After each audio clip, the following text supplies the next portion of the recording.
ഈശ്വർ അല്ലാ തേരാ നാം സബ്കോ സമ്മതി ദേ ഭഗവാൻ. വിശുദ്ധ വസ്ത്രം ധരിച്ച് ഇനി ഇന്ത്യയിലൂടെ സ്വതന്ത്രമായിട്ട് നടക്കാൻ കഴിയില്ല. നിങ്ങൾ ആക്രമിക്കപ്പെടും. ഈ സന്ദേശമാണ് സംഘപരിവാർ നൽകുന്നത്. അപ്പോ അതിൽ ജനങ്ങളെ ഭിന്നിപ്പിക്കാൻ ഒരു മുദ്രാവാക്യം കൂടി, ഒരു വശം കൂടി എന്താണത്?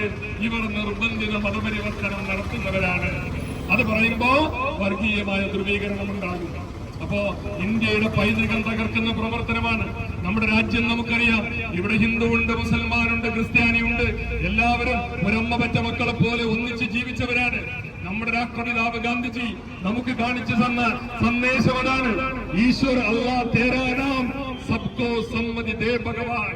ഈശ്വരനും അള്ളാഹുവും മറ്റ് ദൈവങ്ങളും എല്ലാ ഭഗവാന്മാരും ആരും അക്രമത്തിന് പറയുന്നില്ല, സാഹോദര്യത്തോടുകൂടി ജീവിക്കാനാണ് പറഞ്ഞത് എന്ന് പറഞ്ഞ ഗാന്ധിജിയെ ആദ്യമില്ലാതാക്കുകയാണ് RSS ചെയ്തത്.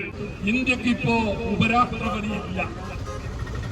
നമ്മുടെ ഉപരാഷ്ട്രപതി ജഗദീപ് ധൻഖർ BJP-കാരനാണ്, രാജിവെച്ചല്ലോ.